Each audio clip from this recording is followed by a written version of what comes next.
জামাত ইসলামের যত দুর্নীতি প্রকাশ হয় এই সবগুলা দুর্নীতি একসাথ করলে বিএনপির 50 ভাগের 1 ভাগ হবে। জামাত ইসলামের চাঁদাবাদী বিএনপির 50 ভাগের 1 ভাগ হবে, দুর্নীতির 50 ভাগের এক ভাগ হবে। তা আপনি সেটা কি ডেসপারেটলি বলতে পারছেন? অথচ যেগুলা প্রচার প্রসার হয়েছেও আপনি খুঁজে দেখেন এগুলার ভিতরেও আপনি 90% দেখবেন যে ভুয়া নিউজ, এবং এটা পরবর্তীতে প্রমাণ হয়েছে। আমি জামাত ইসলামকে নিয়ে তো বলা সহজ, কারণ জামাত ইসলামী নিয়ে কথা বললে ভাইরাল হওয়া যায়। আমাদের আরিফুল্লাহ সাহেব নতুন রাশিয়ায় হইতে যাচ্ছে, 70% কাছাকাছি মানুষ হায়ের পক্ষে ভোট দিয়েছে। সে হায়ের পক্ষে ভোটের ব্যাপারে যদি একজন মন্ত্রী সংসদে দাঁড়িয়ে বলে যে আমরা যখন এটার পক্ষে আমরা যদি কথা না বলতাম তাহলে তো নির্বাচন নাও হতে পারতো, নির্বাচনটা যেন হয়ে যায় এই জন্য। তো সংসদের মতো পবিত্র জায়গায় যদি কোনো ব্যক্তি এমন কথা বলে, এটাকে কি প্রতারণা ছাড়া আর কিছু বলা যায়? আমি এটার সাথে যদি আরেকটু যোগ করি, আরেকজন মন্ত্রী কদিন আগে বললেন যে আমরা টোল যে মওকুফ করার কথা বলেছি, এটা আসলে বলেছি, এটা তো আমার হাতে আসলে নাই। নির্বাচন উপলক্ষে নির্বাচনের জন্য অনেক কথাই বলা লাগে। এই জাতীয় একটা ব্যাখ্যা তিনি দিয়েছেন। আচ্ছা বলেন, এটা কি প্রতারণা ছাড়া আর কি বলতে পারি আমরা? কি বলতে পারি? এবং এই কথাগুলা জুনিয়র কোনো এমপিরা বলে নাই। এই কথাগুলা নতুন কোনো এমপিরা বলে নাই। এই কথাগুলা বলেছে খুবই গুরুত্বপূর্ণ পার্সন যারা এই সংসদের কিংবা বিএনপির কাছে। আমরা জানি এই গণভোটের চাইতে শক্ত আর কোনো দলিল হতে পারে না। এই গণভোটের চাইতে শক্তিশালী আর কোনো আইন হতে পারে না। ভাই দুনিয়া জুড়েই আইন হয়, আইন ভঙ্গ হয়, আইন সংস্কার হয়। সকল আইনের ঊর্ধ্বে জনগণ। জনগণ যে সিদ্ধান্ত দিবে, এর উপর আর কোনো আইন নেই। এর উপরে কোনো সরকার নাই, এর উপরে কোনো বক্তব্য নাই, এর উপরে কোনো সংবিধান নাই। সর্বোচ্চ আইন হলো জনগণের ম্যান্ডেট। সেই জনগণের ম্যান্ডেট নিয়ে এক এক মন্ত্রী এক এক রকমের কথাবার্তা বলা শুরু করেছে, আপনি দেখেছেন।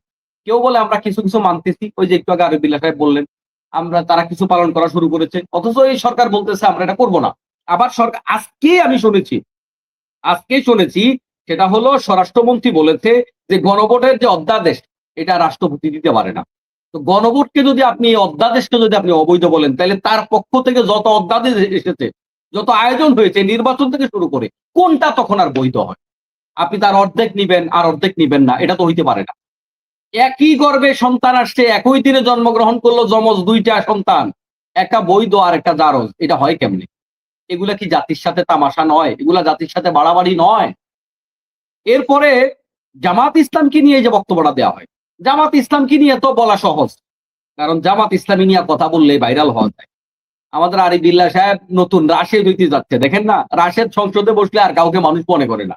উনি নতুন রাশেদ হইতে যাচ্ছে, জামাতের আমিরকে উনি মানে ওই যে কি বলে যে মস্কারা করে বলেছেন, উনি বলতে চাচ্ছেন জামাতের আমির কি কথা বলেন না বলেন সেটার দলিল স্বয়ং বাংলাদেশের বর্তমান সংসদের দুইজন স্পিকার এবং বিএনপির বর্ষিয়ান সাবেক পুরাতন যারা নেতা আছেন, তারা নিজেরাই সাক্ষী দিয়েছেন যে ডাক্তার শফিকুর রহমান তিনি মান ছাড়া কথা বলেন না, তিনি যেন তেন কথা বলেন না। হ্যাঁ, এজ এ ম্যান এটা ভুল আমার আপনার সবার থাকতে পারে, সেটা ভিন্ন কথা। কিন্তু তার কথার ওজন কদ্দূর আছে না আছে, তার মূল্যায়ন, এটা তো সংসদ থেকে সরকারি দল এমনকি প্রধানমন্ত্রী পর্যন্ত তার প্রশংসা করে অনেক দিন বক্তব্য দিয়েছে যে তিনি যেন তেন কথা বলেন না। হ্যাঁ, এখন তিনি বিরোধী দলে আছেন, তার সকল কথা এবং স্পিকার তো বলেছে যে আমরা অতীতে কখনো দেখিনি বিরোধী দল থেকে কোনো বিষয়ের প্রস্তাবনা দেয়া, বিরোধী দল এইভাবে অংশগ্রহণ করা, এবং বিরোধী দল কোনো ডিস্টার্ব করছে না, এই কথাটা সরকারি দল স্বীকার করছে। তো আপনি বিরোধী দল 5টা মাস একটু নিরপেক্ষ ভাবে ভাবেন তো, বিরোধী দল জামাত ইসলামে আছে, এই জায়গায় যদি বিএনপি থাকতো, সরকারে যদি জামাত কিংবা আওয়ামী লীগ থাকতো, এই 5টা মাস বিএনপি এরকম নিরবিচ্ছিন্ন সহযোগিতা সরকারকে করতো? আপনি এর চাইতে বেশি সহযোগিতা আর কি চান? জামাত ইসলামের আমির দূর বলছে এটা আপনি নিতে পারবেন না, আপনি আর কি চান? আপনি সংসদে দাঁড়িয়ে জাতির সাথে তামাশা করছেন, আপনি মিথ্যা কথা বলছেন, আপনি স্পষ্ট নিজের মুখে স্বীকৃতি দিচ্ছেন যে আমি আপনাদের সাথে প্রতারণা করেছি। এরপর আর কি লাগে? এটা বলার পরে জামাতের আমির এটা বলেছে রাজপথে মোকাবেলা করবে, তো রাজপথে মোকাবেলা করবে না তো কোথায় মোকাবেলা করবে? আপনাদেরকে তো নরম নরম ভাষায় গত 5 মাস ধরে বলা হয়েছে জনগণ ম্যান্ডেট দিয়েছে, আপনাদের মানতে সমস্যা কোথায়? আপনারা বাইসা মানবেন কেন? জনগণ কি বাইসা ম্যান্ডেট দিয়েছে? জনগণ যা ম্যান্ডেট দিয়েছে আপনারা তাই আপনি পালন করবেন।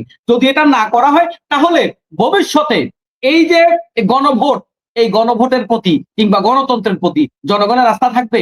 আপনি এই গণভোটকে যদি না মানেন, তাইলে 1977 সালের যেই গণভোট হয়েছিল সেই গণভোটের প্রতিও তো মানুষের যে শ্রদ্ধা, সেই গণভোটটাকে মানুষ আজও যদি স্মরণ করে কিংবা এটা গণতান্ত্রিক প্রক্রিয়া হিসাবে মানুষ মেনে নিয়েছে, সেটাও তো মানুষ আজকে মেনে নিবে না। হ্যাঁ, সেটা মেনে নেয়া কিংবা না নেয়াতে হয়তো তেমন কিছু আসবে যাবে না, কিন্তু ব্যাপার হলো সেটা তো মানুষ গ্রহণ করবে না। অতএব আপনি আইন মানলে সবটা মানেন, কিন্তু আপনি একটা ধারা মানবেন আরেকটা ধারা মানবেন না, সুবিধা মতো আপনি পালন করবেন অসুবিধা মতো পালন করবেন না, এই জাতীয় ফাজলামি করা তো উচিত নয়। বরং এখন জামাত ইসলামের এই এক কথা বলার কারণে যারা সমালোচনা করতেন, ভাই শোনেন, জামাত ইসলামী মাঠে না থাকলে এই বিপ্লব হতো না। এই বিপ্লব আপামর জনতার। জামাত কখনো নিজের বিপ্লব বলে না, আমরাও বলি না। কিন্তু হ্যাঁ, এটা শেখ হাসিনা থেকে শুরু করে একদম গুরুত্বপূর্ণ ব্যক্তি যারা এই বিপ্লবে চোখের রাস্তায় দেখেছে, তারা অনেকেই বলেছে হ্যাঁ, গুরুত্বপূর্ণ জায়গাগুলা তারা হ্যান্ডেল করেছে এবং তারা জান প্রাণ দিয়ে মাঠে ছিল। মির্জা ফখরুল ইসলাম আলমগীর সাহেব তো আজকেও বলেছে, আজকের কথা বলছি, আজকেও বলেছে বিএনপি কোনো বিপ্লবী দল না। অতএব আমরা বিপ্লব টিপ্লবী বিশ্বাস করি না, আমরা কোনো বিপ্লব টিপ্লব করি না। এবং ৩৬শে জুলাইয়ের এই আন্দোলন তো তিনি অস্বীকারই করলেন, স্পষ্ট অস্বীকার করলেন। অথচ সবচাইতে বড় সুবিধা কে নিচ্ছে এখন? বিএনপি নিচ্ছে না? সরকারে আছে কে? বিএনপি আছে না? অতএব এই যে ব্যাপারগুলো, দুই চারটা কথা টেনে এনে এই জুলাই বিপ্লব, জুলাই সনদ, এটার বিরুদ্ধে অবস্থান নেওয়ার চেষ্টা করবেন না ভাই। এটা কারোর জন্য আমি মনে করি, বিশেষ করে এই দেশটা একটা এই বিপ্লবের মধ্য দিয়ে একটা নতুন ধারা এই দেশে চালু হবে, এটা আমরা আশা করি। এবং আলহামদুলিল্লাহ অনেক পরিবর্তন হয়েছে। আমরা সরকারি দলকেও আমি ধন্যবাদ দেই। আমি আমার অনলাইনের বক্তব্য, আমি আমার জুমায়, আমি আমার মাঠে, আমরা যেখানে কথা বলি, আমি চেষ্টা করেছি, আমি অনেক বক্তব্যে প্রধানমন্ত্রীকে ধন্যবাদ দিয়েছি।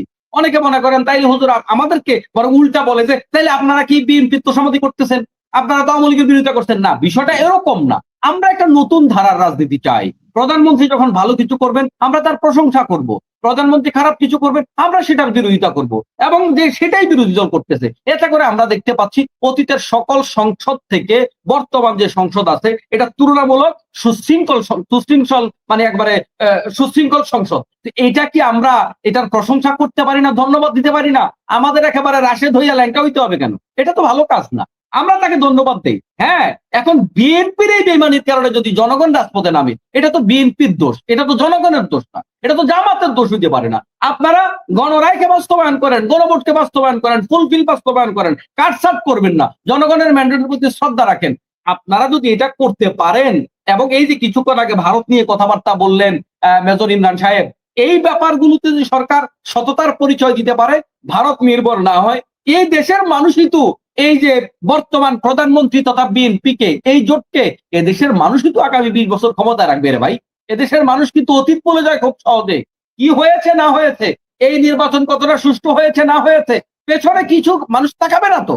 শুধুমাত্র সরকার যদি দুর্নীতির লাগাম ধরতে পারে, আমাদের আরিফ বিল্লাহ সাহেব জামাতের দুর্নীতির খবর বলতে, জামাত ইসলামের যত দুর্নীতি প্রকাশ হয়, এই সবগুলা দুর্নীতি একসাথ করলে বিএনপির ৫০ ভাগের ১ ভাগ হবে, জামাত ইসলামের চাঁদাবাদী বিএনপির ৫০ ভাগের ১ ভাগ হবে, দুর্নীতির ৫০ ভাগের ১ ভাগ হবে। তা আপনি সেটা কি ডেসপারেটলি বলতে পারছেন? অথচ যেগুলা প্রচার প্রসার হয়েছেও, আপনি খুঁজে দেখেন এগুলার ভিতরেও আপনি 90% দেখবেন যে ভুয়া নিউজ, এবং এটা পরবর্তীতে প্রমাণ হয়েছে। আমি সিরাজগঞ্জে দেখেছি জামাত ইসলাম নাকি কাদ্য দখল দিয়েছে, কয়দিন পরে দেখেছি এটা বাপদাদার সম্পত্তি ওদের, ওটারিয়া দ্বন্দ্ব, অথচ এটা পত্রিকার মধ্যে রিপোর্ট দিয়ে দিয়েছে।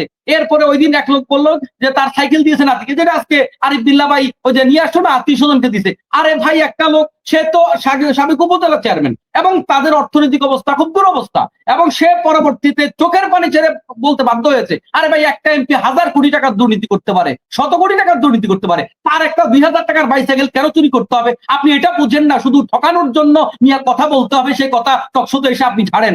আপনি এটা বুঝেন না, ২০০০ টাকা ৩০০০ টাকার একটা সাইকেল একটা এমপি কেন চুরি করতে হবে? পরবর্তীতে তিনি এটা বলতে বাধ্য হয়েছেন, কেন ভাই, আমি কিনে দিতে পারি নাই, আমার ছেলে কিনে দিতে পারে নাই, আমার আত্মীয় স্বজন কি গরিব হতে পারে না? এবং জামাত ইসলামে এরকম বহুত গরিব এমপি আছে, আছে তো, এটা বাস্তবতা।